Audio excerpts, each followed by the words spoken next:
Hi guys, it's been a really long time since I've done any updates on any of my tanks. It's been especially long since I've done one on the planted 10 gallon.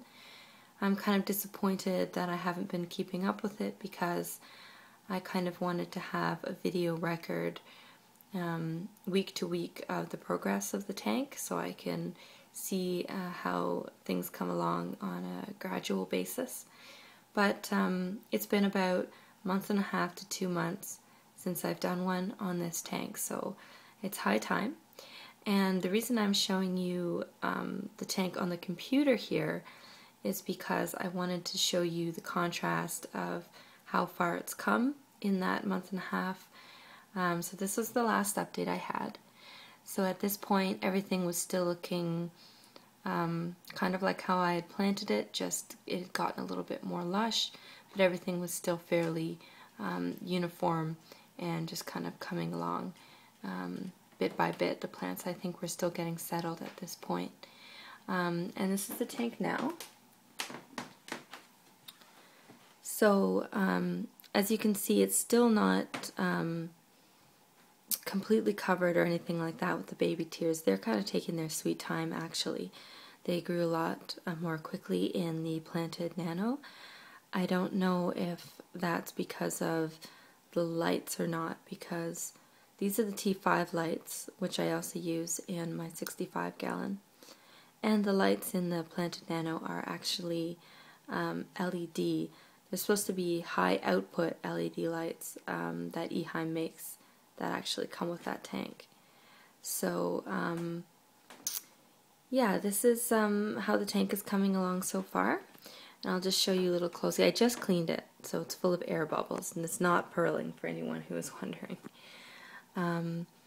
But the chain sword has been really, it's just been taking off, and it's getting lush. It's not growing any higher, which I think that this species of plant maybe just doesn't grow any higher than this.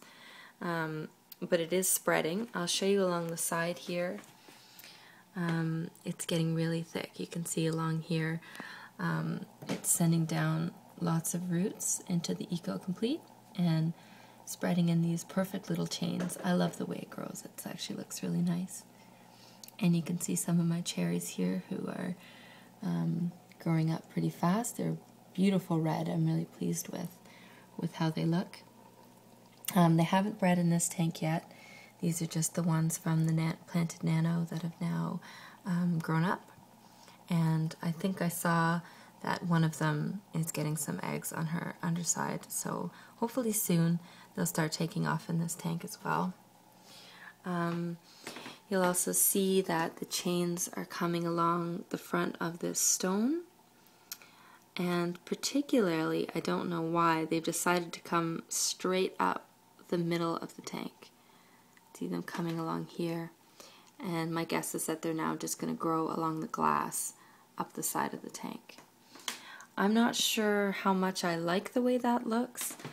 I think I've decided to kind of leave things alone in this tank for a couple more months just to see how it takes off on its own, but I may redirect this chain of growth here in another direction, because I was kind of hoping to keep the middle space in this tank clear, just have the black gravel.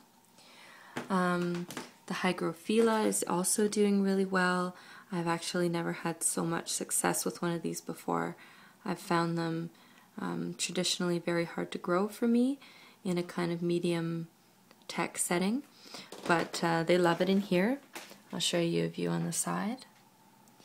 And there's another little shrimp. The shrimp really like Hydrophila because it's so compact, so there's lots of hiding spaces, and it's really great for baby shrimp because they're kind of safe from strong water flow in a tank if you have that, and in this tank I do. And I've been having a bit of issues with the baby tears in this tank. Like I was saying before, things haven't been as successful as they were in the planted nano. I'll do an update of that one today too. They are growing. As you can see, they're spreading a little bit. They're also reaching for the rocks. They seem to want to cling to the rocks, which is okay. I like the way that looks. But I think the reason they might not be doing so well is that I had kind of I ran into a tough spot in this tank, which is probably why I haven't done a video in a while. I didn't have an algae outbreak, but I had a rogue heater that was not keeping temperature.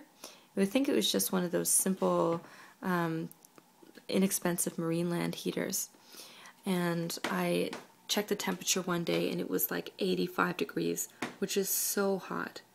And I usually keep my tanks, especially the nanos, quite cool. I like to keep them at 72 ideally. I feel like the shrimp like it a little bit cooler. Not saying that that's necessarily true, but I've just found that I have better success with shrimp at a lower temperature. Anyway, so I was trying to fix it for a while there, and what ended up happening is that I was just having these huge temperature fluctuations where it would go down to 72 and then back up to 85 and everywhere in between. And it ended up just kind of being a bit of a disaster. I lost a bunch of shrimp. I lost one of the fish. You'll notice there aren't any fish in here right now.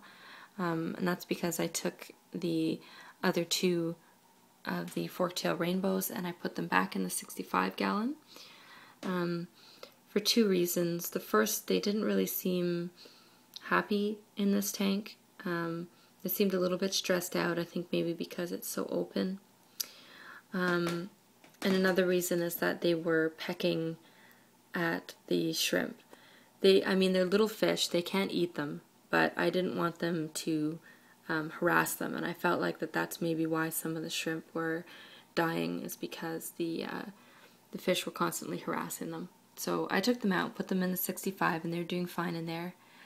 And I think that I'm probably going to keep this tank fish free and just have shrimp. I have more than enough fish to enjoy in the 65-gallon, so I'm quite pleased to just have plants and shrimps in this one. I did get a new heater. This is a high-door submersible heater. It's just very small. It's been better with the temperature, controlling the temperature, but it's still not very accurate either. I have it set at 72 and it's probably 78, so I don't know what the problem is, if maybe it's just more difficult to heat a smaller tank. I know that sometimes things can be more sensitive in a smaller tank setup. But yeah, that's all that's new. I just wanted to show you guys the growth, and I'm going to try and get back on track with updates, and I'll try and do an update of the other two tanks today too. Thanks for watching. Bye.